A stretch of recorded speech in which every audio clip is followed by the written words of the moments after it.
দেখো গাইজ, এক ব্যাগ জিনিস অর্ডার করেছি। এটা একটা ব্রেড অর্ডার করেছি ব্রেকফাস্ট খাওয়ার জন্যে। আর জাস্ট দামগুলো তোমরা ভাবতে পারবা না, এতটা কম দাম নেয় বিগ বাস্কেটে। এই ফুলকপিটা দেখে তোমাদের কত টাকা মনে হচ্ছে গাইজ? কত নিয়েছে জানো? 10 টাকা। কেউ বিশ্বাস করবে কিনা আমি জানি না, বাট সিরিয়াসলি গাইজ, বিগ বাস্কেটে 10 টাকার আইটেম পাওয়া যায়। সেইগুলো দেখো, এত বড় ফুলকপিটা জাস্ট 10 টাকা নিয়েছে।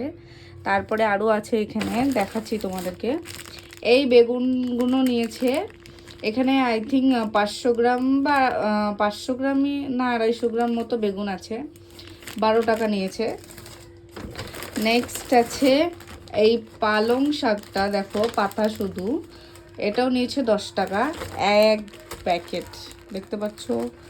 নেক্সট আছে দেখো এতগুলো ভেন্ডি, এক প্যাকেট ভেন্ডি, এখানে 500 গ্রাম ভেন্ডি আছে। 500 গ্রাম ভেন্ডি নিয়েছে তোমাদের হচ্ছে যে 10 টাকা। এটাও 10 টাকা, এখানে সব যা আছে 10 টাকা জিনিস গাইস। এ দেখো, এই বাঁধাকপিটা 10 টাকা। নেক্সট হচ্ছে যে এই দুটো শসা নিয়েছে 5 টাকা। ভাবতে পারছো গাইস, 5 টাকার শসা। নেক্সট এই যে গাজর, এতগুলো গাজর নিয়েছে 10 টাকা। আর এই ভুট্টা দুটো নিয়েছে 10 টাকা।